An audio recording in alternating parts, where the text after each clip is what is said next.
distinguished ladies and gentlemen, stakeholders, citizens of the world, students, teachers, researchers, and friends, it's a pleasure to bring Professor Ebun onto the platform. You're most welcome, ma'am. Thank you. It is a pleasure to have you on this platform.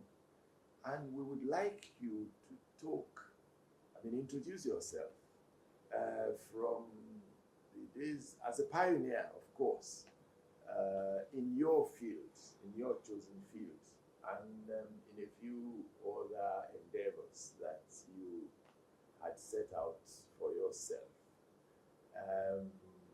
Perhaps from the days of Ebun Tutola. Seeing that even your ancestors, your father was also, well, your fathers, because there are two Odutolas that we knew so well, they are pioneers as well in their own fields. And you had been a chip of the old block, as we know. So we would like to have you introduce yourself. I know, first and foremost, I know you are a university teacher, you are a banker, and you are also consultant. A consultant. And your dear husband and yourself set up the Peck Repatriation. It's a rich history.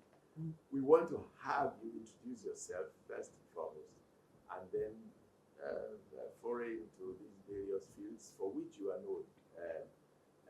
I will ask pointed questions about Peck Repatriation later, but we want you to introduce yourself and let us know what your background was like, what inspired you as a pioneer. Well, I think it's a matter of being in the right place at the right time. You know, Nigeria got its independence in 1960. The Department of Drama, University of Ibadan started in 1963 as I graduated from Rose Bruford. And the irony really of it was that I didn't really plan to be a teacher or a scholar. A daughter of mine found a diary where I had written that my ambition was to win an Oscar, you know. So my plan was nowhere near being a teacher. But somehow, you know, life just brought me there, because when I graduated from Rose Bruford herself recommended me as a lecturer in mime in a drama school in London. And then the opportunity again came for me to apply for Ibadan. And I hadn't seen my mother and my family for quite a long time, because, you know, I went to England very young. My education is English, you know, British. And so I really had no choice but to see what will happen with Ibadan, you know. And I said, well, if I don't get it, I can always make my way elsewhere. Maybe go to Hollywood and do some restaurant work while I'm waiting for the big break, which never came, So I got the job, you know, at Ibadan. I came as assistant lecturer in speech. And there were only two of us Nigerians in the department. The rest were expatriates. The famous artist, Demus Nwoko, who was already famous when we got there. And he had done the pre-preparation for the school with Ogumola Theatre, which was going to be the opportunity to set up the school, you know, if the project succeeded, and it did succeed. So Demus was involved with that. But we were the two Nigerians who actually were members of staff of the school itself, School of Drama. So we can say that we were the Nigerian pioneers of that school. And what really gladdens my heart is that it was very unpopular to begin with in Ibadan. You can imagine the old guards having drama within university was terrible, was this, was that, you know, and they fought against it like mad. And I think they fought me because I was really the drama, you know, graduate there as such, the theater, you know, that done all the aspects of the main courses that were being taught in the professional side of it. And it was really very hard. Because the hostility was a lot more than the welcoming. funny enough. And look what happened. It succeeded. It became theater arts, and it brought about other universities having a theater arts department. So I always say that the pioneer work we did, and truly was a matter of, here is a machete, there is a bush, start cutting. We had nothing to go, nothing to fall back on, you know, and it was a very interesting experiment, you know, yeah. Now, but you talked about hostility. Yeah. Which quarters did the hostility? Pretty well all around, because the old guards, the professors, especially Nigerian professors, I don't want to mention names, you know, did not like the idea of drama within university. Right. Now. Even I had problem University of Lagos even decades later, when one dean called me and said, "What are you doing with drondrology? You professor of English." I mean, I dealt with him later. You had that kind of attitude of total ignorance of what, the importance of drama as an academic subject within the university system. It took a long time for England even to accept it, because all the drama schools were conservatoires, you know. It's only now in the last, because in fact, I think it's because of the success of Ibadan, that Jeff Axworthy was appointed to direct Central School in London, which was part of London University. London University had, brought it in. And since he had been successful with Ibadan Drama School, which also was under London University, that it was very easy for him to go there. But I did warn him. I said, as you academicians were very nasty to us, they're going to be nasty to you because you're not a professional. But this is very interesting.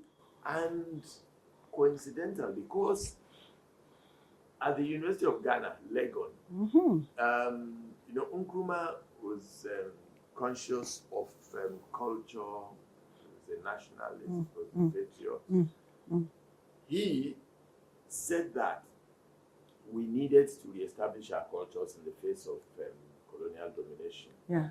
And that the truth was that the School of Drama at the University of Ghana had to wake up to its responsibilities to reaffirm our culture, and that he set up the Institute of African Studies in Legon. Legon. And also the School of Drama, I think. And the School of Drama, yes. And he funded it directly from the presidency. Yeah. He said he believed that these cultural aspects of life must survive for us to survive as a people, for us to be able to tell our own stories and determine our future. Nkrumah was very hard on that. And people were hostile. They used to call it, as you said, dendrology. That was exactly what they said for the School of Drama in Ghana. And it had a very, very, very well-known dance department. Yes. Incredibly fantastic dance department. That captured the imagination of the whole continent. Of the continent, yes. Like Bali Africain, of Guinea, The dance department of Legon University was extremely well known, very good. Under Opak, what was his name now? Remember Opaku? No. No, is that a Nigerian or Ghanaian? I can't remember now. He was very well known. He was very well known anyway. I've forgotten his name now.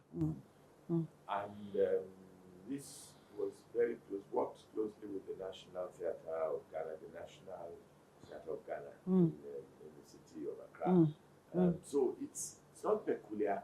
Maybe what exactly? Because the drama was seen on the streets. In fact, we're so lucky you didn't have to pay. Maybe one of the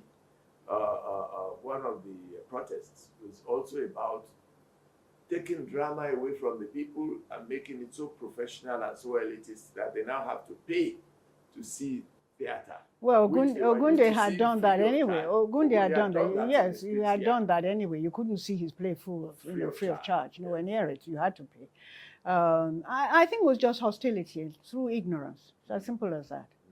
Very simple. Medicine had the same reaction. You qualified with licentiate in the beginning of the 20th century medicine. My headmistress sister, who became the dean of the medical schools of London University, started, they had to do a lot of hard work to get themselves recognized. She was the head of Royal Free, which was at that time for women only, So what is not really understood is always treated with suspicion, The medicine was considered apothecaria, meaning that, nothing that you should have in university.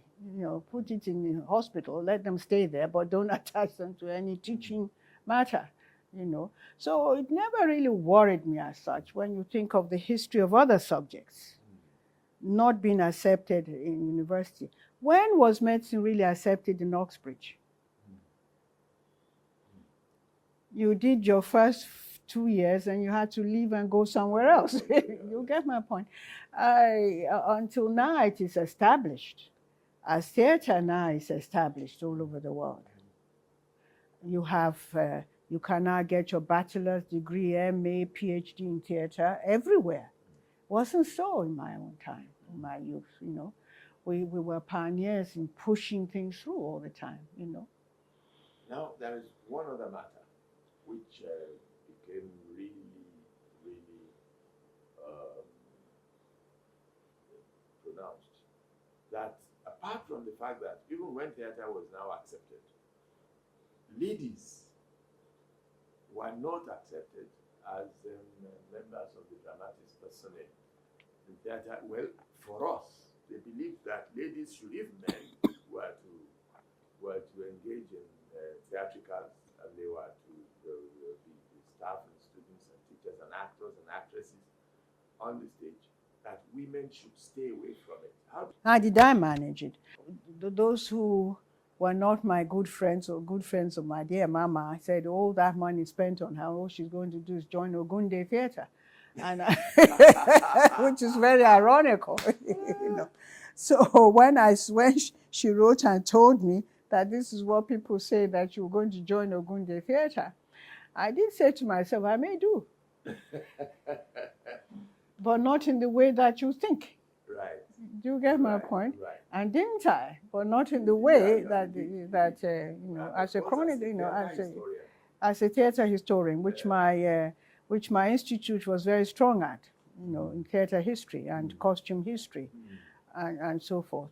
And I was able to join a British Library, actually doing my theater history for my finals, my final diploma dissertation. We had the dissertation second year on costume, and then the third year on theater. So I was admitted into British Library to do that, which was a great honor for a young person like me.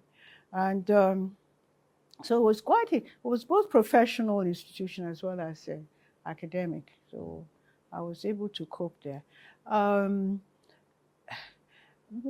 Anything that is new, Prof, brings suspicion. Yeah. Whatever the subject is. Yeah, brings suspicion. Well, it this does. is an aspect of culture that we must regard very seriously. Anything new brought suspicion. And drama has had that kind of contempt from people because they think it's easy. They don't know it's very, very, very, very difficult. I remember being told that Madame Bisomi, Ogunde's senior wife, went off stage. She had her child in the cot, the wings, and she saw her child absolutely gone, dead, absolutely. She looked, went back stage, finished the play, before she then collapsed. Broke down. But the play must go on. That's very, very difficult. It requires a lot of discipline, mastering of your techniques, emotions. But you know, I left theater very early as a professional. I used to take part in theater arts production at Ibadan. My last one was Peer Gynt. And I was married then, and I came home late from rehearsal. And I didn't think my husband was very happy to come home, not find his wife around. I didn't say a word. He didn't stop me. But I said, 2 times 2 equals 4. Don't let me make it 5. Let me decide where I'm going to settle. I've got into the realm of scholarship. I'll give up the professional. Do you know I've never stepped on the stage since Peer Gynt? That was 1965. Never gone near the stage. So I have no idea how to act right now. Totally, I don't think I have. Because one, I said that one must supervise the nanny. You cannot be out where your little one is young. And scholarship allows you to do your work at home. And I didn't regret it really. Well, don't let me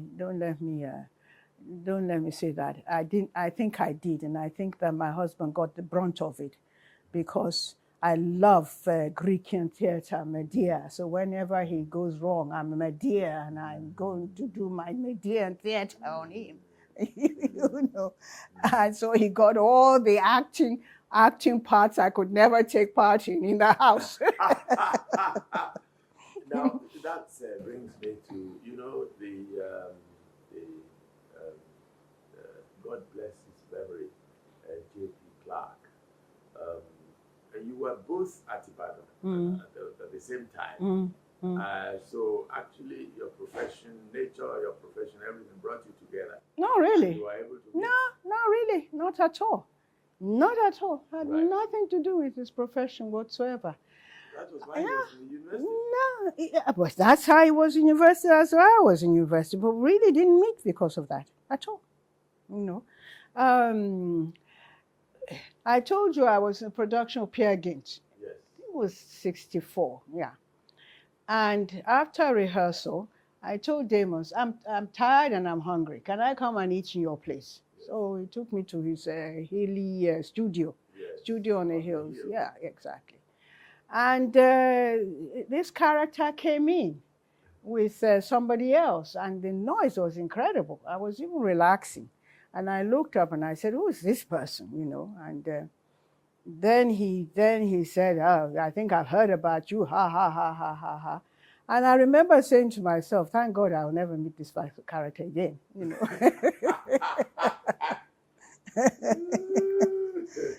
And actually I did not.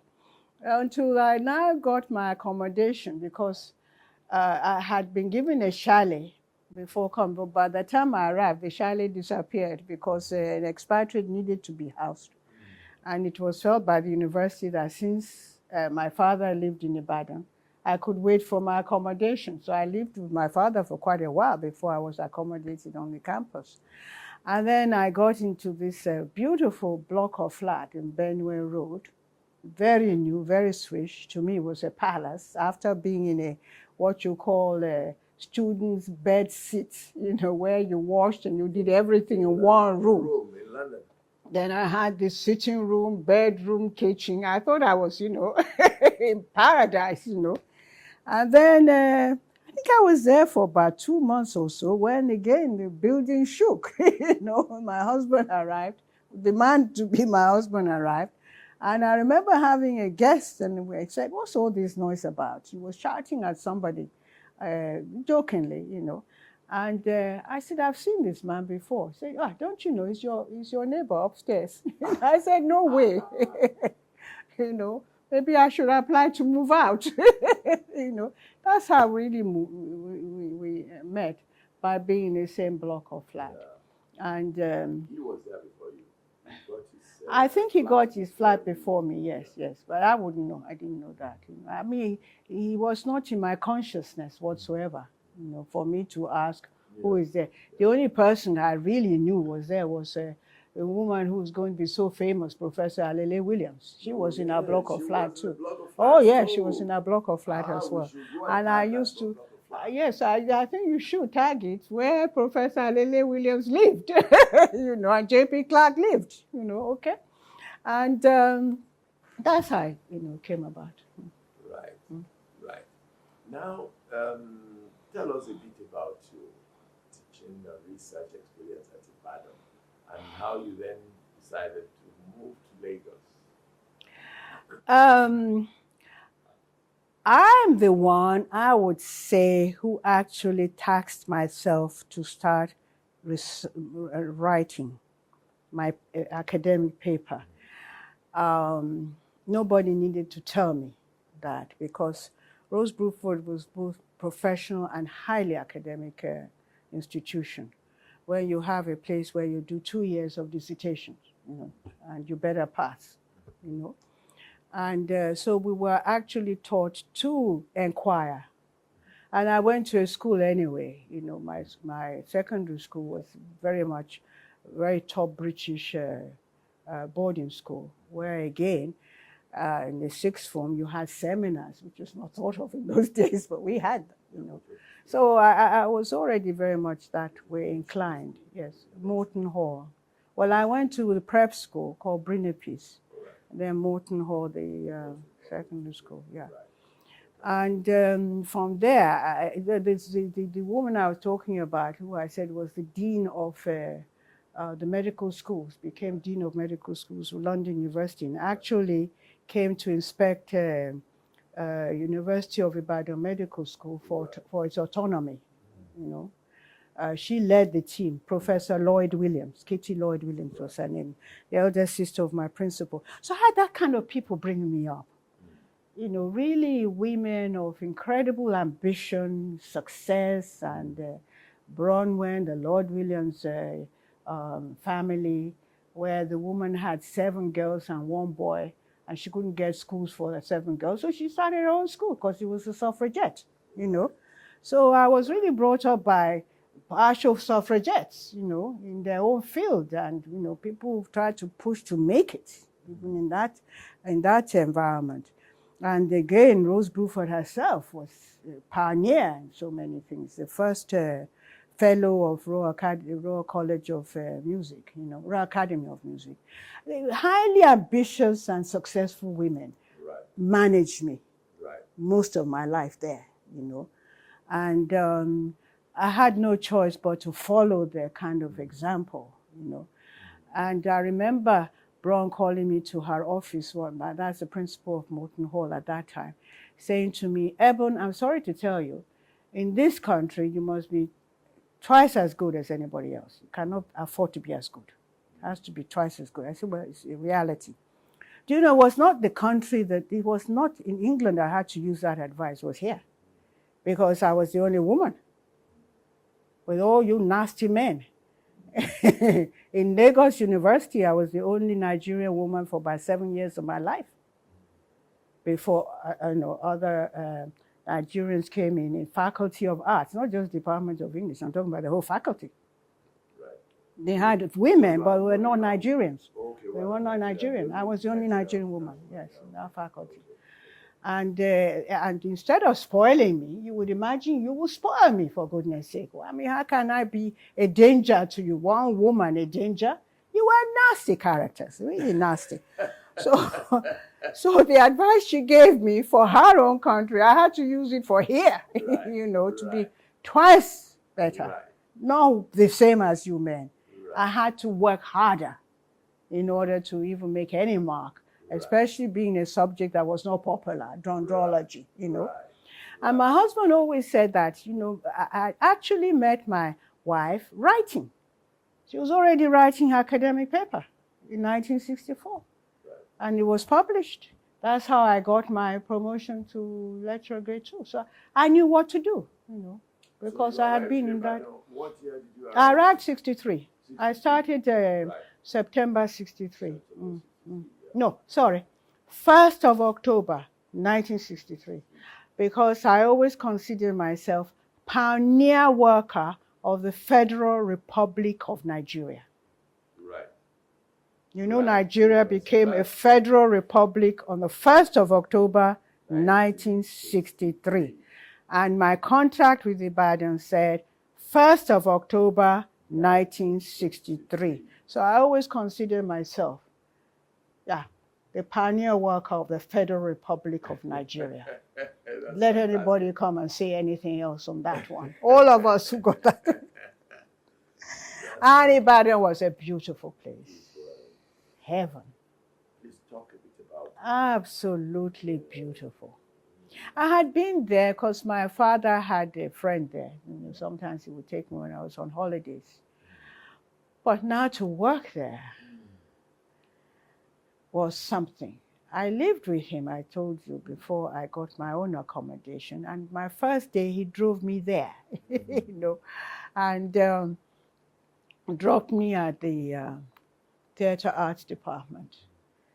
And I remember just standing in the, I waved him bye-bye, but I didn't go straight into the building, the theater arts, where we did all our lectures.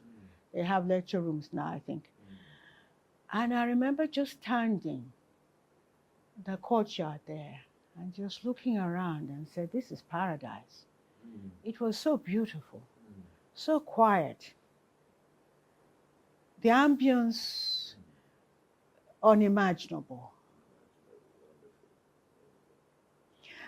And really very difficult to explain because the nearest building was so far away. You know, Ibadan had not caught up with the university. Now you have the whole of Ibadan, you know, and beyond. It's really in the middle of a ghetto as far as I'm concerned. In those days, it was miles away from anywhere. You know, a few buildings here, Bodija not far, but Bodija was not a threatening, you know, didn't threaten it. Was the aerodrome there at that time? Oh, the plane, the airport. I think it was there. I think it was there. But again, it didn't cause any. You know, the Dominican, I think Dominican church where Demos did this beautiful, wonderful work there was there. Right. But you had to go a long way before you really got to, just say Mokola, let alone Dubai, you know. And I think our nearest, at that time, our nearest major settlement, apart from Bodija, was the cantonment, where we used to go through to just take shortcuts, you know, there. And I remember in those days, I don't know whether they do it now, they used to have rag day. And they came to me and said, we'd like to kidnap your father. So I said, fine, you know. So I went to him and I said, I agreed to be kidnapped, you know. So they came, you know, the Students' Union leadership came, you know, to see him. And I, you know, told him what Rag Day was all about and that they usually take somebody from their house and hold them until they pay to go. My father agreed. Well, if the daughter says, you know, it was okay, fine. So the day came and they took him. And then there was an uproar. Nobody could find him. So there was absolutely screeching headline. This man has gone, you know. And it was terrible, really terrible. I forgot to tell anybody in the family that this was going to happen. Yeah, I forgot. But after he had paid, of course, we let him go and he came back home. And, you know, it was the tradition of, I don't know whether it was in your time, but, you know, in England, we did it too. You go outside in rags, begging. Did you have that in your time? Or was it just, oh, it wasn't there. Oh, it was there. It was there also. It was there in, but you just didn't take. You was arranged. It was arranged. If the man doesn't agree, of course, there was nothing you could do about it. Prime Minister Tafawa Balewa gave order for the military to go, not police, to go out and look for him. And then his brother, that, you know, they were not talking to each other very much then, but he came to find out what the whole thing was all about, that he's lost his brother, you know. Then they were told, it's your niece, Ebun, who has arranged all these things. So he said, okay, all right. That's very, very English. Very English university. You could understand the whole thing. But what he did do was to send me a message, next time you should let people know. So I said, I can't, because the whole point is the surprise. You know? That's the whole surprise. Yes. Yes, very dramatic. And that was that kind of environment in those days. And you know, they had a ball after the rag period finished. It would finish with a ball, you know. And I think they're missing that kind of thing now. I think that is where you don't have, you know, the business of refinement, of being somewhat separated from where you have come from. You've gone up a bit. I think that has gone, unfortunately. Because they still do it over there. They still do rag days. They do rag days. You know, I'm not sure whether they check anybody, but they still do rag days. There's some misconception about it now. Although you cannot do what they did those days because it's so common now. You get my point? It cannot happen. You get my point? But that one was thought to be totally harmless because university knew about it. Vice Chancellor knew about it. They will go and tell him. And who the person is for that year. You know, it's every year. It's not not once and for all. It was every year. I think they took somebody else another time. But the family would know. What happened was that I really didn't tell anybody because it's supposed to be secret. You know, you get my point. But it all ended well. So that was it.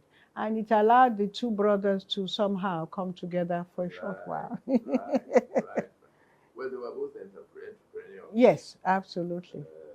Both based in Ibadan. Yeah, the tire factories were based in Ibadan. But my father had the tire factory first. Okay. His one was indigenous. That was why he has the pioneer certificate for tire. Okay. It's my father that has the pioneer certificate for tire. Younger, yes. He was younger. He's younger. My father is Alaji, J.A. Odutola. And you had Chief T.A. Odutola, the elder one. One a Christian, the other one a Muslim, all right? My father was the Alaji side of it. And I'm very proud of him, okay? And so are we all.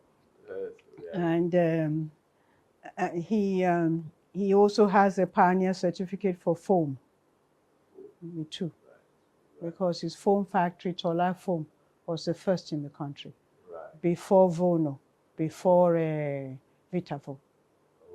They came after him.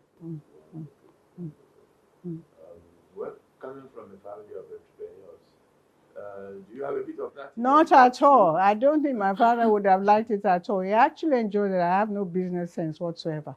Although I do have a consultancy. How on earth I've managed it, I don't know. I've managed a business for 30-something years. Yeah, 1995 I started it after my banking foray.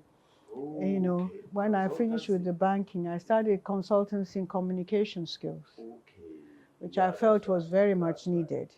Took a long time to really crank it open, but I think it's doing quite well now. Of course, I have retired from there too, you know, and but that was it, you know. That's the only business thing that I ever had, and I don't think it has grown that much beyond when I first started it. I always said that, you know, my daughter's book, she's not it's not business.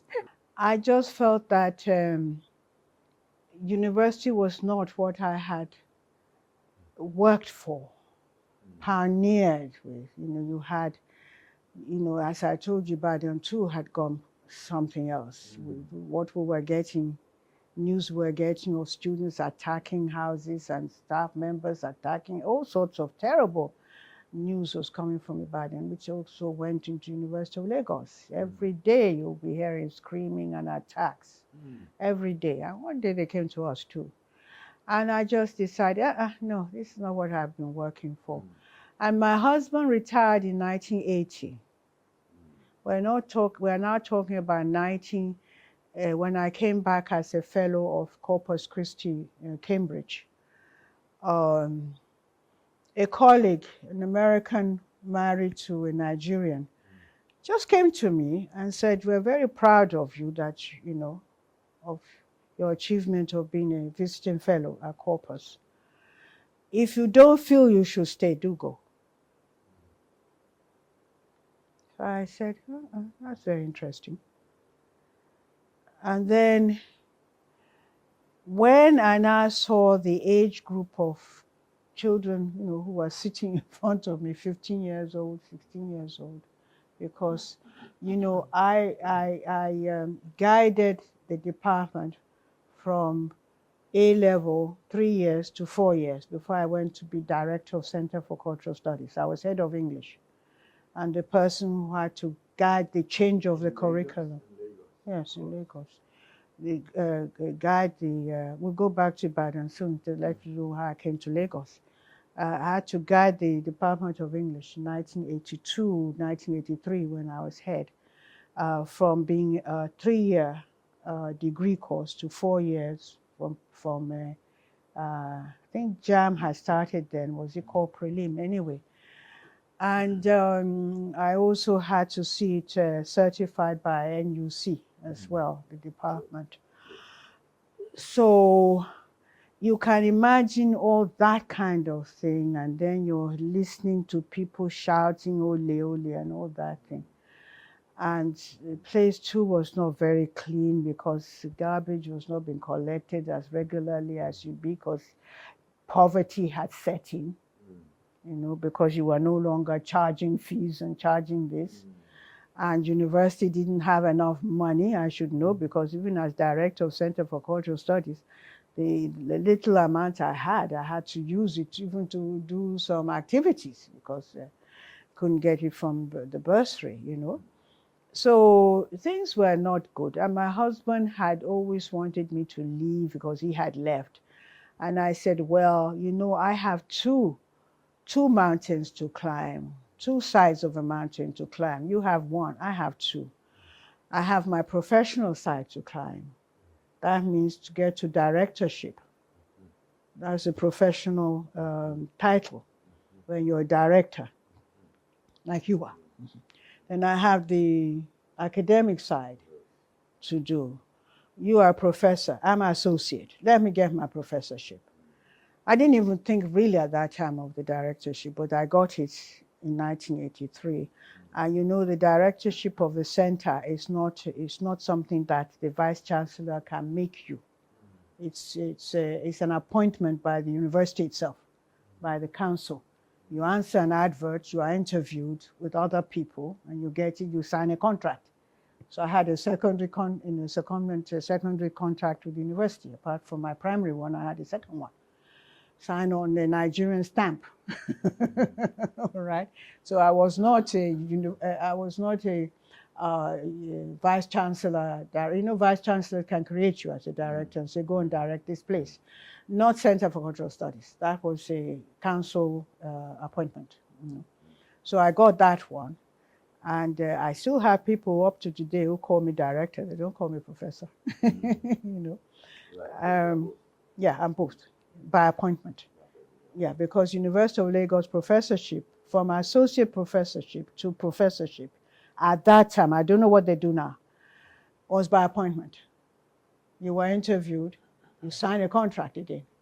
I have about 4 contracts with the University of Lagos, so my pension, I always have to go and get the works, the academic section to stamp all my contracts, and I don't think that pension understands all these things, Anyway, so, that was what happened. So he had to wait for me to get what I wanted.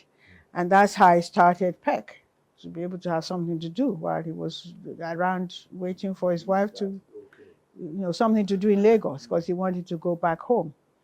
And so that's how it started. So if we go back to Ibadan, in a way, how I got to go to Lagos. My husband was on a 1-year contract with Ibadan, like a lot of Nigerians were. Ibadan was largely expatriate until the Civil War. That's what really emptied them, Yeah. And he then got the job at Lagos when it reopened. People like to forget that Lagos was closed for almost a year because I wrote about it in my valedictory lecture, because 95 to 96% of staff in our, resigned. It's a long story. It's not for here. It's a very long. It's amazing how many people have forgotten it.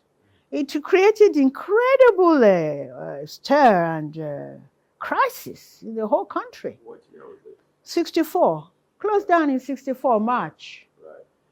Because of appointment of the Senate recommended the vice chancellorship of Professor Njoku to continue, which to me sounds very logical. A man who had arranged for the campus. The campus was now ready. Surely let him. But the government, that was the beginning of interference. The government decided otherwise and appointed Professor Biobako, another very good, who was actually on his way to Zambia. He was appointed vice chancellor of Zambia University. And when the news came that come back home, you are now vice chancellor of Lagos, and the expatriates and the Nigerians resigned, totally resigned. So by August or so, when things settled down, because Bill Barker was stabbed by a student at the main entrance gate. Forgotten his name. Akinde, I think was his name or something. I can't remember, all right? And it was not very pleasant. And he then got a job at University of Lagos in 65.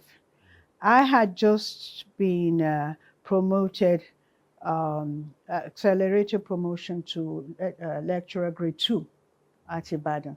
So I always say to people, my lectureship did not come from University of Lagos.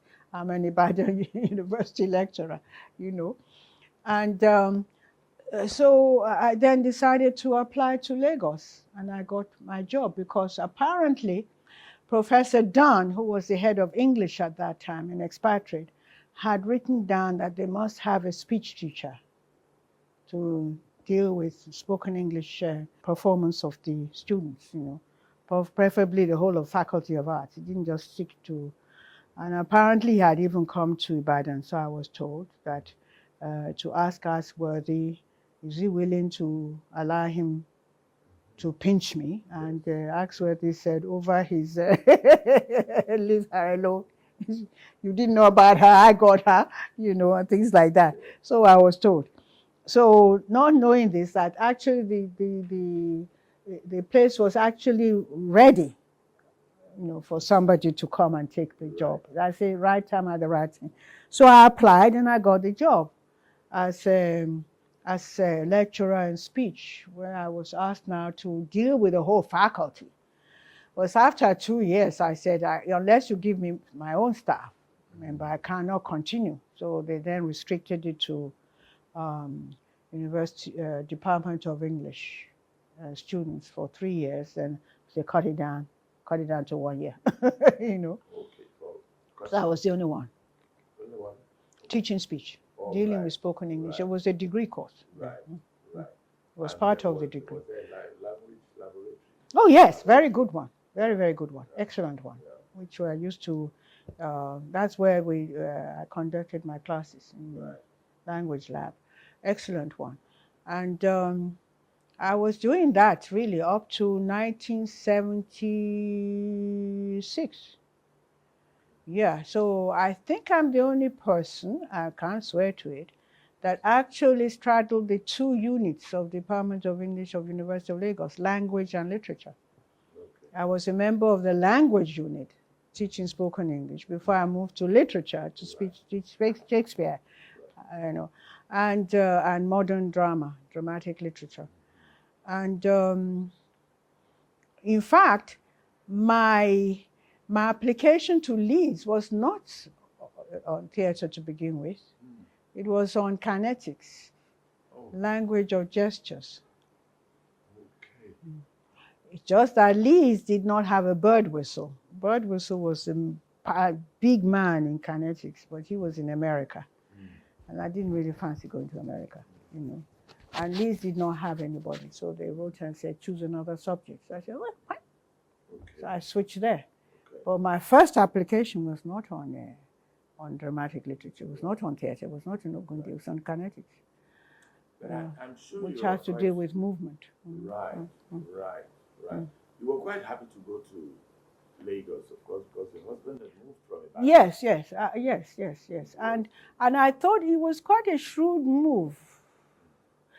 I could see that the problem of action group that was heating up Ibadan, I could see that it could spread. So that did inform my mind to go and join him, saying to myself that we could get separated. That if they now move onto the road going from Ibadan to Lagos, one would not be able to go. And they did, as you know, they did, you know.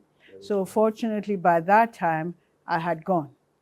So I was perfectly safe staying in Lagos. I did not have to go to see anybody, or me going to Lagos. Yeah. At that time, many lecturers also moved from Ibadan to Lagos. And because I remember Professor Shoyinka, everybody. That is Professor and Professor that was because of the closure of Lagos and Lagos having to reappoint. The only section of Lagos that did not have to do massive reappointment was Medilag, medical school. Yeah. Most of the expatriates, they stayed, and Nigerians stayed. But the rest really resigned. So it has never happened before, and it has never happened since. So, of course, how many universities were there? They couldn't appoint from Nsukka because problem had started.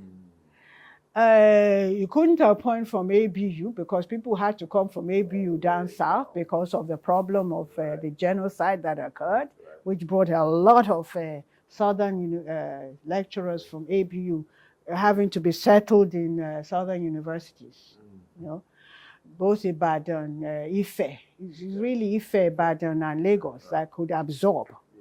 You see, I remember that in those days, you only had 2 federal universities. Ife was belonged to Western Nigeria, Nsukka belonged to Eastern Nigeria, and ABU belonged to Northern Nigeria. They were not federal. And I always tell people that Lagos is the first federal university of Nigeria. What is Ibadan? Ibadan belonged to the colonial government. They had to hand it over to you. That's right. And they did that in November 1963. I was there when Prime Minister Alhaji, the Honorable Alhaji Tafawa Bale, were handed the instrument of autonomy to Ibadan in 1963. That was when Ibadan then became a federal university. So Lagos, when did Lagos? 62, by Act of Parliament of Nigeria, not colonial parliament, but Nigerian parliament in 1962, before it became federal. Remember, federal, I'm teaching you history. Remember, federal was 1963. It was just called Nigeria up to 1963 when it became Federal Republic of Nigeria. And I was there when that occurred. And I said I had the privilege of knowing the woman who gave the autonomy to University of Ibadan, led the team, London University team, to examine, evaluate whether University of Ibadan Medical School could stand by itself, you know. And she used to come to my school. My principal would call me to meet her on their way to Nigeria, you know. So I had that kind of relationships, you know. And 2 other events in your life which might inspire younger people as pioneer. That the first was that you not only became and because by default. Your family was also close to Chief Ogunde, who was the doyen of Nigeria. Very interesting. Oh, yes. Very, very interesting. How did I even think about it? Anyway, that's what you first of all ask. I read Professor, my dear friend, Joel Adedeji's fantastic PhD thesis on laryngeal theatre. Wonderful. I suspect that you were about to launch into how you... Oh, yes. No, it really came from Professor Adedeji's seminal thesis, which was never published, unfortunately. So it's just sitting there at, sitting there at the University of Ibadan there. Yeah. And I read it backwards, forward. And I said, no, the story hasn't finished yet. This is the story of patronage, by the monarchs bringing about theatre, which happened also in Europe, not just England. Now, when did it become the theatre of the people? I said, Ogunde. It's not that because he was, he wasn't the only one who had Yoruba theatre company. Nowhere near it. Layeni was there, Onimole was there, Ogumola was there, all of them, Laduro, Ladipo, they were all there. But who became professional first? That was the case study. So my thesis really is not really on Ogunde, it's on Nigerian theatre, case study Ogunde. Trying to finish the history of professional Yoruba theatre and giving it that 350 years continuous history of professional Nigerian theatre. It was a monumental task between the two of us. And we didn't plan it. It's just me sitting down, University of Ibadan, I haven't read it. The story doesn't finish here. Now, how am I going to do it? Am I going to do it privately or what? I was determined I was going to do it. Whether I was going to do it by myself and publish it, or it just happened that I had the opportunity to present it as a thesis too, as well, And so between from Adedeji and myself, both Rose Bruford graduates, we have completed this history of professional theatre of Yoruba professional theatre. I wouldn't know if you have professional theatre elsewhere. I would just concentrated on Yoruba. I don't think you have it. Just as my husband did, somebody said, a woman, an anthropologist, I've forgotten her name now, maybe you know, saying that Africa does not have an epic. And my husband said, we do. And came out with Ozidi. Yes, that's right. Somebody also said that drama can only be seen in festival. And Adeji said, no. It is a performing ex-festival art, as was in Europe. This is what happened. And went about doing the laryngeal theatre. And I read the laryngeal theatre and said, it hasn't finished. It continues. Bam. And that's it. And then, Ogunde then went from theatre to film. So he killed the theatre. So the theatre shifted from indigenous vernacular language to English. That's the only one that's continuing right now. Right. Thank you very much for that point. The second part of your career, I think the history is worth the telling because not many people know it, the way in which you might have set it up.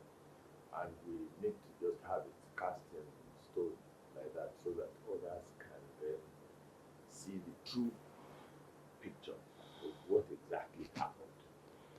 Because JP himself didn't talk about it much. He didn't tell the story. And we know, like I went there to see him a couple of times. And I came home from Leeds in 1985, 1 year to finishing and then 10 years after me. 10 years, yes. I finished 74. Oh, I finished in 86 actually. Oh, really? Okay. So, PEC, Repatriate Theatre. How did yourself and JP go? And the acronym is very interesting too. PEC. Pepper Ebun Clark. Pepper Ebun Clark, yes. Yeah. The acronym we were told. So forget that one. It's a Pepper Ebun Clark. Don't listen to any other story. That's what it is. Right. Okay. So you want to talk about it. Tell us about the history. Because well, I started it off by saying that he wanted me to leave university. I said, no way. You know, I too have my own ambitions. So, well, fair enough. And to keep himself occupied, he said, well,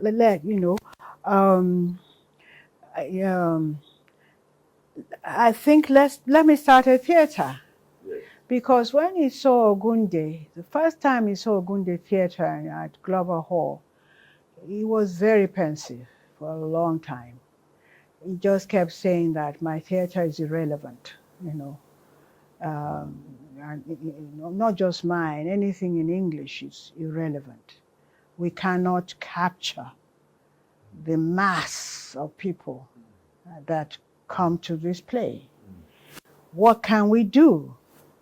So I say, forget a Yoruba theater. It has a long history. So it's not a matter of he's the one who started it. They're used to it, you know. That's one. Two, you can't follow him because I won't allow you to marry your actors. Yeah. You know, so what can we do? You see, one thing you must remember, my husband is a playwright, but he's not a theater artist. Yeah, he was not trained in the theater. Yeah, yeah. Okay, that's where we complement each other. I was trained in the theater. Then I had to go and do my degree in English, you know. And there are some of you who did English and went to do theater, you know, afterwards, which means that you know you must learn the subject you're in. You cannot just dismiss it, all right? So my husband was not trained in the theater, you know, as such. No, at all. He was a writer for the theater. It's quite different from being trained in it. I trained under a repertory system in those days in England. And I was used to repertory system. And when we went on sabbatical to his, where he was appointed, where he was elected a distinguished professor at Wesleyan University. Yes, you know, at the Center for Humanities, where C.P. Snow wrote the masters, you know, he was there too. That's another story. And so I was also, I took subscription from at Yale. Wesleyan is not far from New Haven. So I used to go to Yale Rep as well. Right. And I learned the system, how Yale ran its own rep. I didn't have to be part of it. They didn't know me, I didn't know them, but I'm a rep person. I was able to crack down, you know, the management of their own rep. So what I did was to actually download my research. Ogunde, traveling theater, not possible. So put that one aside. But it can still be useful elsewhere. And then my own, you know, on-the-spot knowledge of repertory theater, which I, by the way, went out of fashion for one time in England, because rep cannot exist without patronage, just can't. Yes, and there was a time when there was no money and it went skittled, you know, it went skittled. But it's not back anyway, but not as rich as it was in my time, you know. So I dumped my knowledge of repertory theater into this place. That's it. Subscription. I said, let people subscribe before coming to the show. And then they complained that it was too expensive. And I said, don't go down. That was when my business came in. Yeah. It will be there. Yeah. I said, because it's expensive does not mean to say you will get more people if you lower your cost. Unfortunately, as my husband is wont to do quite a lot of the time, he didn't listen. He lowered the cost. And exactly what I told him would happen, happened. People will go, whatever the cost. Yes. They may not stay. They may not renew their subscription, which is what happened. And he didn't get enough coming in at a cheaper rate. Whereas if he had kept it at the level that we started in, it would have been okay. Let those who can pay pay, and they'll make up for those who have gone and those who haven't come in. Right. And you may get maybe a few who will come in new. So it went belly up financially. And as usual, you say, oh yes, you said so. Why did I say so? Because, how many decades of research? I followed Ogunde's management very closely. And I said, you can't follow that one. It's not for you. This is what we're going to do, resident theater. And I said, I'll be very surprised if you can get Nigerians to join you. So let's look for non-Nigerians. And we found 3 or 4 Ghanaians who were in Nigeria. They formed the base of the resident actors. We were able to, because Nigerians really don't want to, well, they think my husband is difficult anyway. That's number one.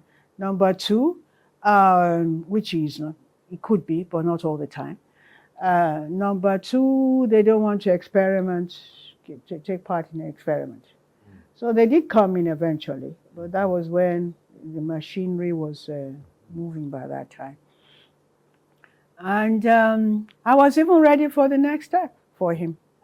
And that is, if your people, J.K. Randall people, don't want you there, step 2, I know where to move you to. Because I had studied Harlem Rep Theater in New York very closely. Because I had, I was a U.S. State Department scholar, which allowed me to go right round anywhere I want to for 1 month. So I met the people in Harlem Theater in New York. And I just broke down their management just like that, finished. And I said, well, if that, I'm not going to tell you what it is. I said, if need be, we'll follow that. But we didn't get there when he closed the thing. And I was a banker by that time, I think. Okay, yeah, by that time, yeah. You could have injected money from your bank into the theater. Yes, I just tell the bank, come and put the money there. You don't know how banks run. But now this, so that's what happened. What happened? Was it that you subscribed, or you hired the hall, or you bought the hall? No, what happened was the hall, J.K. Randall Hall, was built by public subscription as a place of entertainment. And it was named after J.K. Randall when he died, I believe, okay, as an honor to him. And it was managed by the Majokodumis and others. Nora being the first wife of Chief Majokodumi, the British woman called Nora. Chief Mrs. Nora Majokodumi. And my husband went to her, and she was for it. That's how he was able to get the hall. The hall now had to be changed into a theater. Right. Okay? So how did you manage that? If you know theater, you can do it. Yes, We built, had the chairs built and graded. And the original owners didn't... Well, they didn't mind, yeah. We gave them the design, everything. And Nora did not, the chief didn't mind at all. She was, she was very nice. What else, But they kept part of it for Corona School. It was a part of J.K. Randall we did not have. It was offices for Corona School. We just had the hall and everything at the back of it. Right. All right. And then we redid the stage to become proper stage. Right. Couldn't do much about acoustic. It's there, but I don't think the acoustic was that bad anyway. And made sure that the seats were graded, and we had, carpenter built the seats. Yes. And Professor Duro, well, it wasn't Professor then, Duro did the lighting design for us. And so forth and so on. We got it, There was a time when, again, that's when Ogunde Theater came in, because Yoruba theater is very vicious where hooliganism is concerned. Where sabotage is concerned, is ruthless. So I had studied that by going around. Anytime he played in Glover Hall or I Did Love played there, I would just be at the bottom. They wouldn't know I'm just moving around, listening to what people are saying. There was a lot of sabotage going on. Oh, what we do is much better than that. Don't bother about this one. They're rubbish. Bringing down the show. And we had, that was when we did have a Nigerian coming in, and he walked off the stage half an hour before the curtain went up. Oh. He left. At Peck? At Peck, yeah. It was Brother Jero. Bros Shoyinka's Brother Jero. And he just left. And what to do? So I said, don't worry. Let's rehearse. So fortunately, I was there. It's not all the time I was there, because I was then director of Center for Cultural Studies. I had my own job. This was all full time. I just happened to be there. It was a Saturday. And I said, okay, let's deal with the last lines and improvise. If necessary, we'll change it to, reading of the play. Yeah. Which, right. Of course, you get in the Globe Theatre. You'll have right. Reading of plays in the Globe Theatre and so forth. So again, my, the sabotage element of the theatre came. It was also done in University of Lagos as well. I had 3 actors, in fact, leaving about an hour before the play went up. And I just said, Bode, the 2 of us, we've got to get on, because the show must go on. And it did happen. Nobody knew anything had happened. Those who got to know afterward were very, very surprised. Said, but you didn't show. I said, well, you learn how to. And unfortunately, I forgot to have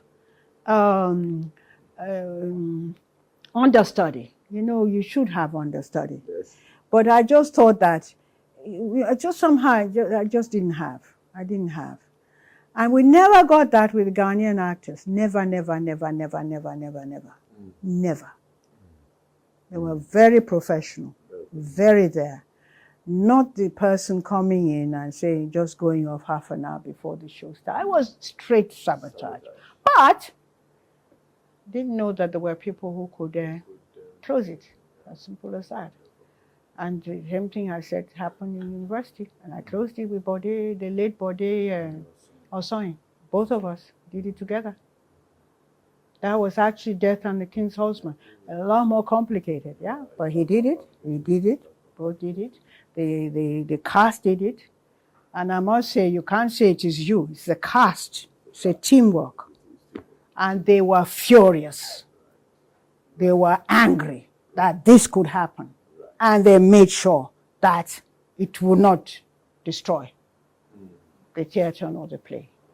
And never again, I don't think that man could do much in the theatre after that. Simple as that.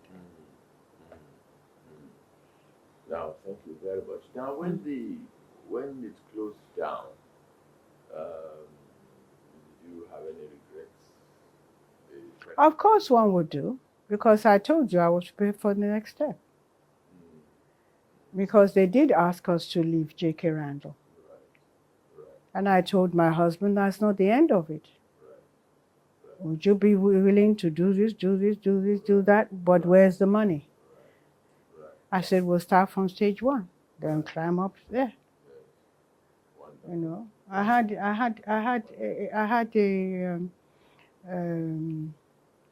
the plan ready, but finance was there. Right. And 2, I couldn't do much by that time. I had left university. And I was getting up at 4 o'clock to go to work, because as pioneer head of a bank, of a new bank, I had to be there early so that my staff too would be there in time. Because in banks, staff members do not come in through the main door. You come in through the side door. It's when, if you come in through the main door, we know you're late. So, of course, I had to make sure that I, too, will come in through the side door, never through the main door. So I would leave very early, because traffic at that time, you say it's bad, it was bad then, So I really couldn't do much. where that was concerned, because I had now left university. I didn't have any job whatsoever when I left. You know, in university you have to give 6 months notice if you're a professor. You know that. Many things, you know. It has improved, I must say. Where my university is concerned, things have improved a lot to what was happening when I left. I will give that one. I don't know about other universities. I left my own university. I left 1991. I came back from Corpus in 1990. So I did my 1 year. You know, unlike you people, you better be back at University of Lagos the day you are supposed to be back from sabbatical. The bursary cuts off your money, period. No, it doesn't happen in Ibadan. You can go on for another 3. You apply for a leave of absence and you continue. They University of Lagos. You can't even apply. If it's on sabbatical, you cannot apply for in my time. And I don't let me talk about today. I left 30-something years ago. In my time, you must come back. Then you can reapply. Once you are back. Once you are back. But I knew lots of people in Ibadan who went for sabbatical and will stay away for another 3 years. Another 3 years or so, but not University of Lagos. Another, again, tradition University of Lagos had. You must be in your office by 1st of September or the first working week in September, because in those days you had the vice chancellor going faculty to faculty, you know, to check that you were all in your office by 1st of September or the first working day. When he stopped, then it was given to the deans to do that. I don't know what they're doing that now, but it was there until the time I left. First working day of September, the dean will come office to check your back. Was it 1st of September or 1st of September, not October. Because you got to get ready for October. For students to come. Yeah. Yeah. Absolutely. But I don't know what they're doing now. I keep telling you that, you know, because things do change. Things do change. Yeah. I agree. It's a pleasure to. And so the 10 years of rep was no joke, continuously, no break. And has there been a repertory theater since then? I don't know. Do you know of any? No, Probably. Not in this set. Not in this kind of set of a sedentary, sedentary troupe. Yeah, troupe. After that. We have a lot of groups now. Oh Lord, yes, I know that. I keep my ears on the ground. I do. Even Ajegunle has some very fantastic theater groups there, you know. And you see, one thing we were taught at Rose Bruford is that one, never get yourself involved with students' drama society. Never. In fact, you could have a question, your part 3. If you arrive at, you know, and the students come to say, can you be patron and take charge? What is your answer? We'll all say, no. No. Why? Because it was felt that leave the students to do it alone so that their own creativity will blossom and flourish. If as professional we go in, the likelihood of stifling experimentation by students is very high. And that is what I saw at University of Lagos. I never interfered with the Students' Drama Society. Not one snitch. They tried hard, and I said no. But did it flourish? The things they did was incredible. Now, if I had gone in and superimposed my own thoughts, my own professional idea, I think I would have stifled the experimentation side of it. True. Very true. You see, so there's no time anywhere where, at least in my time, you see any of us who were trained in the theater going to student theater, so we can leave them alone to be alone. Okay. Thank you very much. Mm-hmm. Thank you so much. Okay. I wanted to ask you for a parting short. But What parting would short like is why to did say? I leave university? I think that has to Right. settle because I continued being a pioneer. Right. I just knew I had to go. That's what I said, told you. I had to go. I always know when to move out of an environment. I've always known that all my life because I told you I was sent abroad at the age of 9. No mama, no papa. So I had to make up my own mind. In fact, I would say I brought myself up in a way, all right? So I always knew, this is not where I want to be. So I just knew that I need to leave. That's it. But my husband also wanted me to go. I said, this is probably time to go. I had nowhere to go. I had no job. Simply no job, and I mean it. I actually left university without a job. No blade of grass, no job. But an uncle of mine has started a bank. So I went to him, I said, I have no job. What? Bank's name, the name of it. Magnum Trust Bank, MTB, which became part of Sterling. I was there, Became Sterling. it became part of Sterling Bank. I was their pioneer head of human resource. Okay. Yes. Okay. And I remember my first day there, getting up at, I had to leave at 6:30. So I had to get up about 5-ish or something like that. Yes. And when I came back, I battered JP Clark. I said, it's your fault. I have not woken up so early since I woke up to marry you when we went to Dahomey. You know, in university, you know, by the time you're a professor, you're choosing your own time. That's you know, true. now I was totally boxed in with time. For 3 years of my life. You know, university, you can even get up and go to another university as long as you don't stay too long, you know. And, you know, and initially I hated it, really hated it because of this constraint on time. Be there. But the people were so kind. They could understand, you know, they adopted me, period. Only Professor Nwakwo, who was then professor of, I think that's, if I remember his name, professor of banking and finance, University of Ibadan, the first professor of banking and finance, who was also the chair of UBN. He was UBN, he was chairman of UBN at that time. UBN, Union Bank of Nigeria, yes, he was chair at that time. Professor of economics, was it? No, banking and finance, yes. Professor Nwakwo. I think, I can't swear that his name. I may be wrong, okay? So I'm willing to admit it, and I'm very sorry if I am. Anyway, he wrote me a little note, had he sent to me. We always thought you were mad. Welcome to the banking industry. Then later on, he came to take me out for lunch, you know, and because as he said, I was the first non-banking professor to go. Many have gone in since then, but I was the first.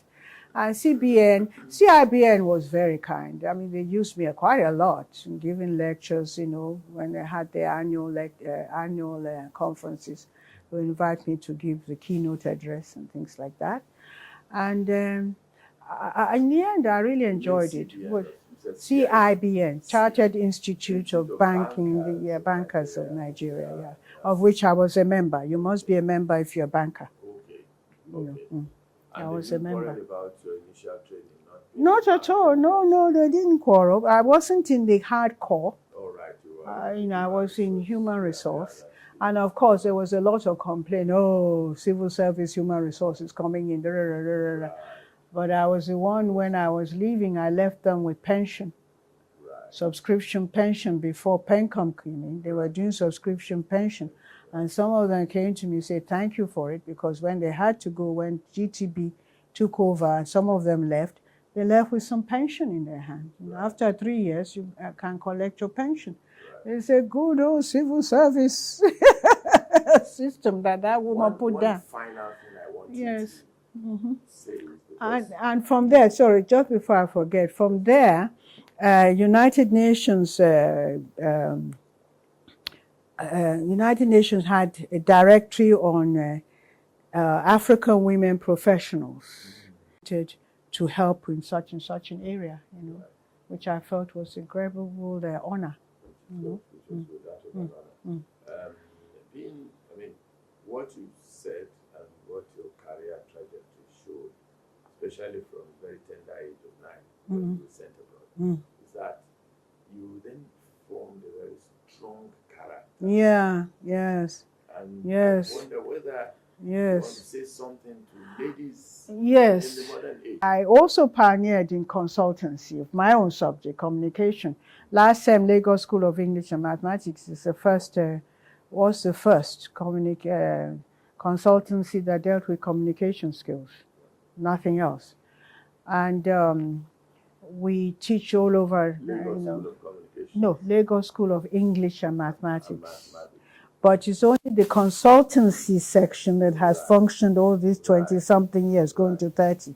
I have not really done anything about the school, just a consultancy called LASEM Ventures. And we teach all over the country, and also West ECOWAS, East Africa, with branches all over Africa. So they bring their staff members to, like that, regularly bring staff members to Lagos to get to know the headquarters and get to know where they work for, who they work for, the environment they work for, and things like that. So we teach people from all over Africa, and through West African Institute of Financial and Economic Management, which is the training school for finance people throughout ECOWAS, English-speaking, Anglo ECOWAS. The Franco have their own, but they're packed up at one time. But the English one is still going on, the English Anglo one is still going on. So we used to teach right down the coast of Africa. And I always say to people, I used to teach for a particular university. I now teach graduates from all over Nigeria. This is important. I now teach graduates from all over Nigeria, post-NYSC, who are coming to get a job in banks and go through their training school. And I can tell you something. You people think that standards have gone down. You'll be surprised that they're still quite competitive. You got to do my subject in 3 days, and in 3 days you better pass, otherwise you got a job. You have no job. Have you got my point? And I will set you tricky questions that you cannot go and read before, or do any malpractice or anything like that. Very difficult to do it in my subject anyway, or any other subject for that matter. It's a very strict training environment. And I'm telling you that you're only looking at, because your telescope is small, it's your university's telescope, it's not broad. Those of us in the private sectors, which are, by the way, I've retired to there, those of us in the private sector who are training now for jobs, we get them all. And if you're under an institution like YFM, you're going down ECOWAS. You're teaching in Ghana, you're teaching in Sierra Leone, you're teaching in Gambia, you're teaching in Liberia, then you're going to Rwanda, you're going to... Am I not in a position to be able to judge standards? I think so. And I think we're hitting ourselves too much. We're still quite competitive. And my colleagues' university, yes, you don't have certain facilities. I agree.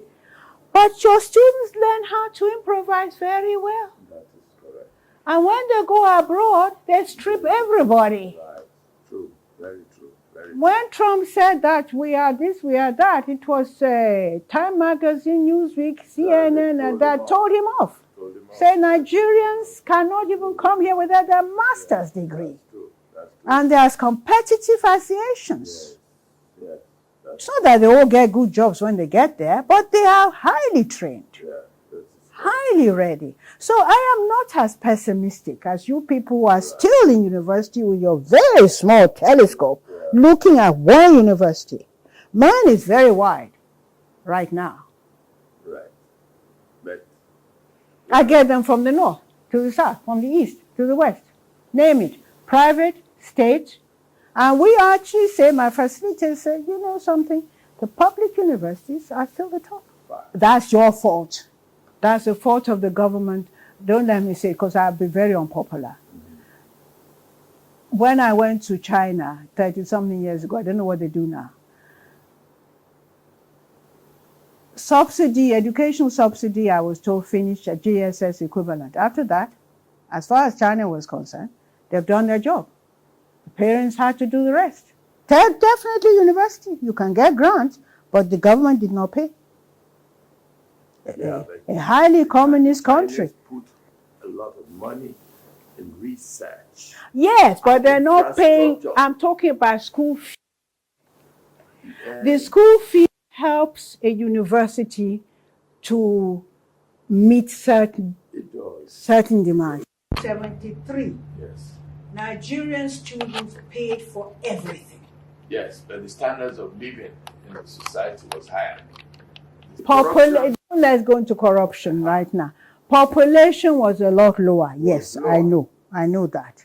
Corruption was also not as outrageous as we have. Well, I think part of it, don't let's go into that, okay? Because, you know, then you're going to the socio-political aspect of your governance. It's important, man. Yes, important. right, okay. Then I will say that the retrenchment that occurred in the 70s when Muritala and Papa Obasanjo came was ill-advised. Yeah, they agreed. Ill-advised. Because you threw out the baby with water. How many were bad? People went into despondency. That was the beginning of why It even started earlier now when Gowan said university teachers. You better go back in 3 days so I can sack you off. Yeah, that one was there. But the other one was consistent. His was a threat that was just for one time threat. It was the beginning. But the other one was a consistent policy of retrenchment. Now, they noticed that the salaries at the time when he issued this threat was beginning to decline. At that time, the professor at the federal permanent, in fact, the professor earned more than the federal permanent secretary. Absolutely. But then they saw that the disparity was becoming very glaring. Absolutely. He wasn't prepared to accept it. And he didn't know enough about Gowan. Yes, but I'm saying that I'm not talking for him. Ill-advised. I'm not talking. He was ill-advised. Yeah. But he was not as consistent as he became later. Because he left, because he exited government. He left government. That's why we didn't know what would have happened if he had been there for much longer. Corruption was nowhere near what it is now. Population explosion, that's it. Two, most people worked for next to nothing. Corruption. You cannot say that because 10% are corrupt, therefore 80% or 90% must go as well. You know, No. We didn't say that, man. I thought you had mentioned that. No, he then, of course, our president, who is now here, President, the head of state Buhari also did it with the Diabo.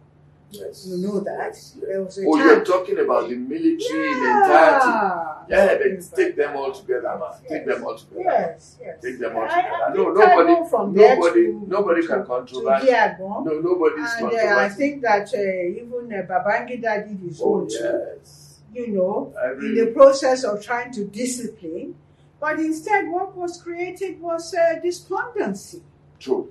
Very true. You know, I left university with little or nothing. Well, ma'am, I think you should say this very clearly, that the military had not done much good to the body politic. Well, you know, I have a paper called Shakespeare and Governance. Thank you, ma'am. I would I have like a to read paper. it. I would like to read it. You mean you haven't got my book on the Shakespeare and Ogunde. One No, I stage. know the Ogunde. One stage. Right. It's on Shakespeare studies. Right. I was asked by a Nigerian Britain Association to deliver the 1997 annual lecture. Right. What to do? Then at that time, Sarawiwa had been killed. Yes. Nigeria had been thrown out of the Commonwealth. All sorts of things was happening to Nigeria because of Abacha. Now, something was buzzing in my head. And I said, this has happened before. And it has happened not with us, but it's happened with our Oga. The people who put us together went through very similar history. And I got hold of Shakespeare's Richard II. Right. And I used my lecture on Shakespeare, Richard II. As the president said, when I told him I was going to deal with Shakespeare, his heart went down. And he said, why did I invite this woman? But then when he found that I was using it to explain why you are what you are and who you are, because the people who put you together did not really teach you about democracy. Because colonialism cannot be democratic. It cannot be. It is not. It is not. It is not. It is autocratic. Thank you very much for mentioning this. Absolutely. And I said that Nigerians did not begin experiencing militarism in 1966. It had happened since 1914 or 13 when you were put together. It is the military of the colonial of Britain that ruled the country, but allowed the governor to be there. But they were backed by militarism. So by the time you got your independence, you did not know a thing about democracy. True, very true. And I used Bolingbroke as my example of usurpation of power. The consequence of usurpation of power.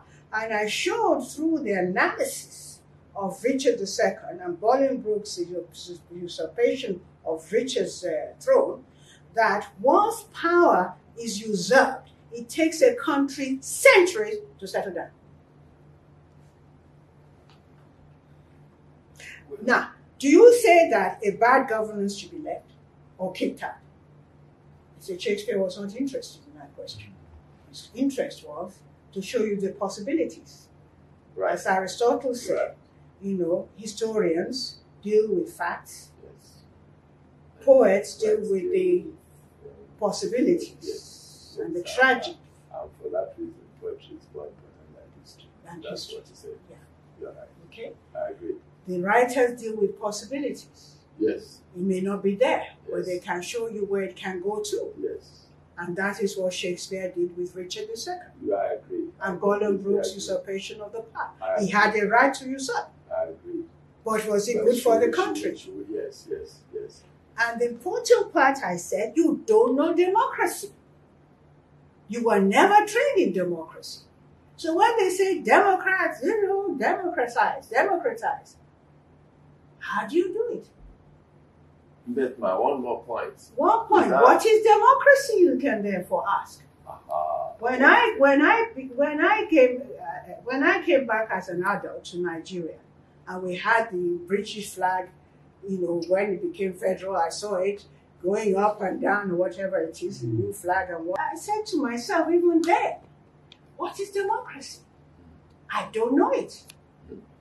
We still don't know it. And I certainly didn't know it in England, where racism was incredible at that time. It's much better now. I don't believe in this one of Black Lives Matter. I say, my goodness, if you lived there when I lived there, you would definitely believe that Black life does matter now.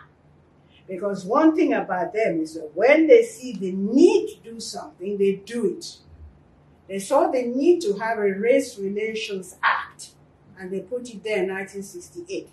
I had left by that time, long time. When Kenyatta and Idi Amin was kicking out the Indians and they were coming to England, they needed something to ensure there'll be settlement and inclusion. So you had that Race Relations Act of 1968, which I think was was upgraded in 1988 or something like that. Right. I can't remember. Right. All right. The situation there is much better than it was in my time. Oh, sure. Much better Sure. than it was in my time. So did I know democracy? Nah, maybe we should re-examine. Can you tell me what democracy is all about? I don't think I think we still know of democracy even now, man. The democracy that They know what democracy is all about. Their history has taught them. But did they teach their colonial subjects what democracy is all about? Because, as I said, colonialism cannot be democratic. Cannot be. It cannot be. Cannot be. It is autocratic. So therefore, if you say it is autocratic, from 1966, the coup happened in 1966. So from 1960 to 1966, Nigeria only had 6 years of so-called democracy. Mm. Before now, you had 30-something years of militarism, if not more. And militarism is still here today, only in civilian clothes. It is still here. See, it's just civilian clothes. We agree. It's the same. Yeah. So I want somebody to tell me before I die, Right. because I'm in my 80s. Can you please tell me what democracy is? I don't know. Now, thank you very much, Ma, for this advocacy at the very end of this interaction. It's very good, it's very interesting, very impressive also, because it's something socio-political which you have used now to round it all off. And that's why I love artists, writers, musicians who engage with the environment. Yes. They don't have to do it, but they need to do it, otherwise they'll burst. Look at this, look at the paintings there, all on colonization. The old ones, then the new ones. Yes. Chinese who are coming, Yes. the Russians who are coming. Yes. You got them all. They are conscious, Yes. they are aware, Yes. and they're telling you, and they're leaving it behind for people to look at, to consider. Your youth, as you say, must have something to consider, to hold on to. Yes. Yes. And please don't think that everybody is going Japan. There are more people who are staying here than those who are going. I agree, man. I am here. You You are here. True, man. I could have gone all this time. I haven't gone. That's because I had a husband who wouldn't go anyway. So Shouldn't we appeal to our elites now to begin to think of how they themselves will create legacies that will last, that will surpass the colonial government? it takes time. The making of a nation takes time. Don't look at India. India was already there before they were colonized. Right. Don't look at Japan. Japan was there before it was conquered. And remember, Japan took on the whole world. And Japan, Right? Japan, And don't compare yourself and Japan, with certain people who were colonized. They were already ancient empires who went weak at one point and were able to be colonized. true, man. You get my point? True. You were, again, look at these paintings. They're all narrated over ancestral masks, as if the ancestors are accusing us of who we are today, and we are accusing them of what they have led us to as well. Nobody can conquer you if you're not weak.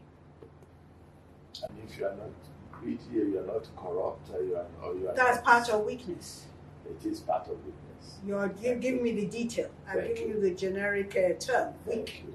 Thank you. All right, you can spread that out if you want to.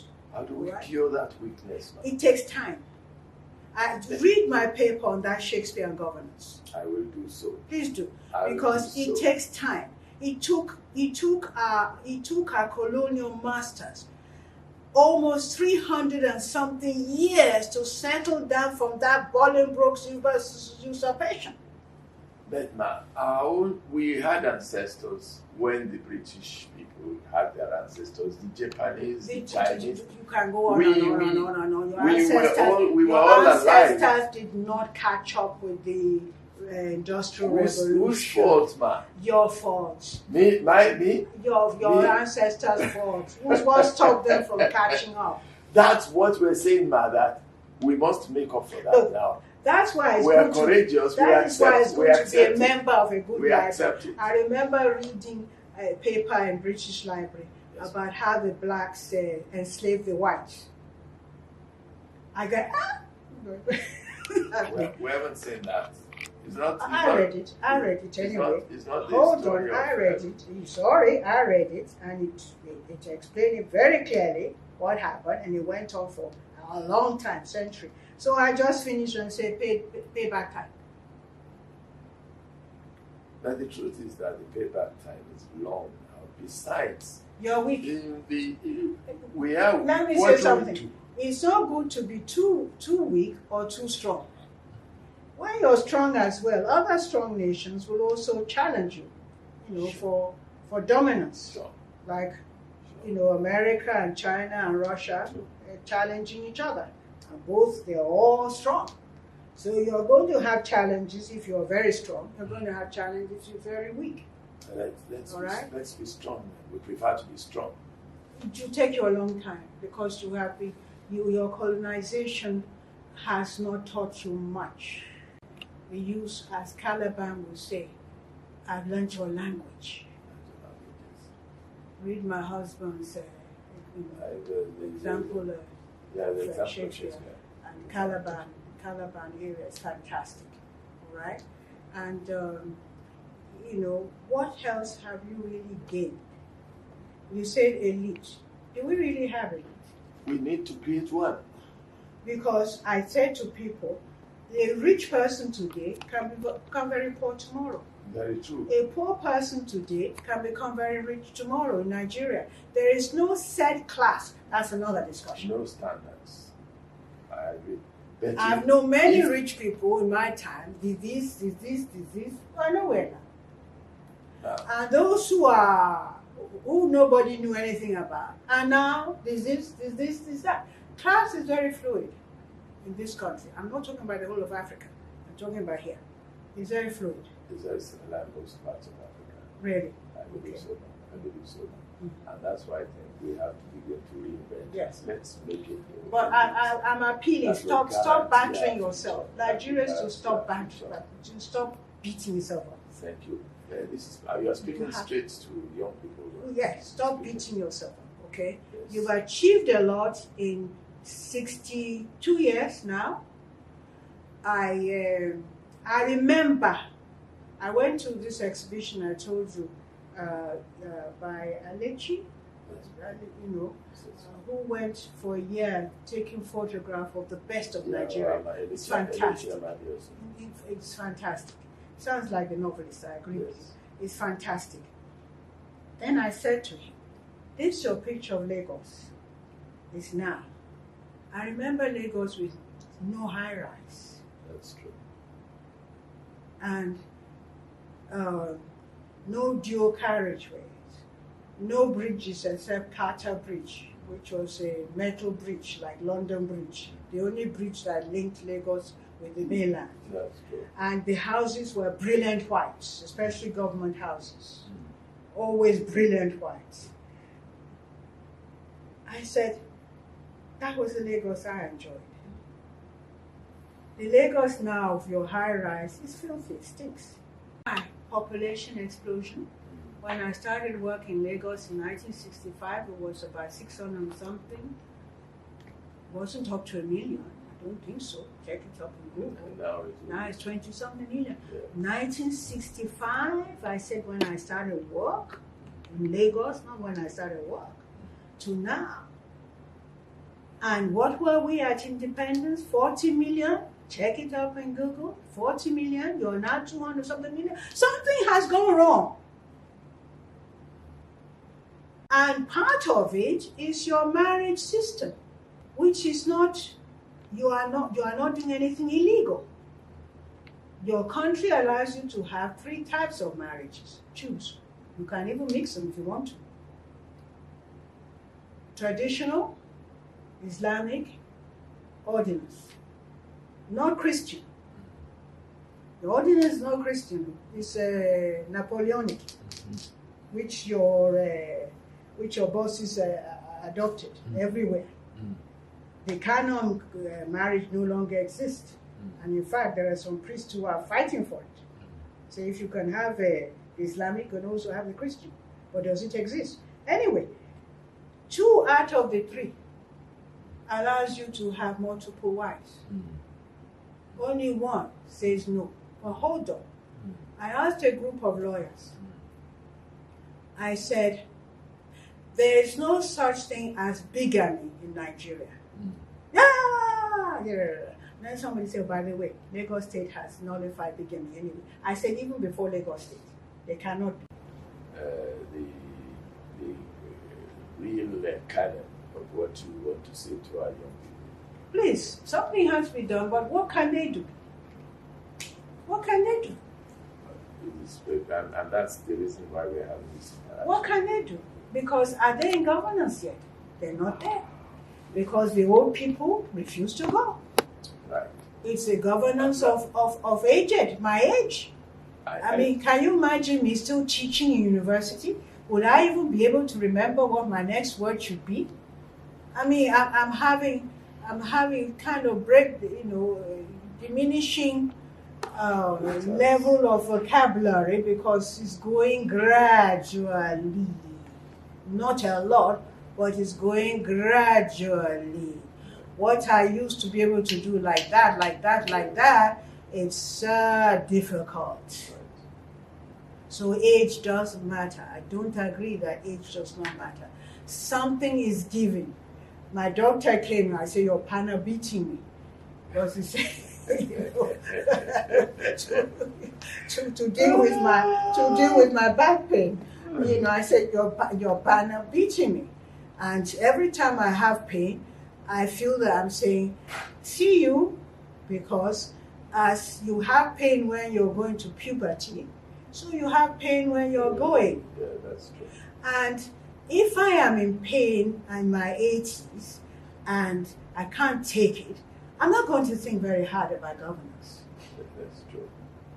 That's true. Nobody should ask me to come and deliver, to come and teach anybody. Well, if you have some... I have retired from my consultancy. I don't teach there anymore. If you have some specialized experience which can help others, why not? I said that the mind is not as agile as it used to be. Well, if you say so. I'm saying so. I am examining myself, honestly, and saying that I cannot keep up with the space of change that you have. I stopped teaching when I had to do virtual. I do virtual, but I cannot be as what should I say, experienced as my children are in virtual. Right. That's time has so changed, and I must be able to recognize that and say to you people, young ones, you are going to face incredible challenges because of technology. You must not be lazy in developing your knowledge of technology. Work, classroom, by 1950-something, is going to be mainly technology. You'll be able to sit in your houses and have your classes. You may have no schools anymore. Right now, you're having degrees being offered through virtual learning. Yeah, it's true. Let me tell you, 50 years' time, I don't think that university as we know it will exist. Yes, very true. Schools as we know it will not exist, even in a place like Nigeria, it will not. And therefore, you must be extremely technologically minded. Yes. All the time. That's my message. Thank you very much.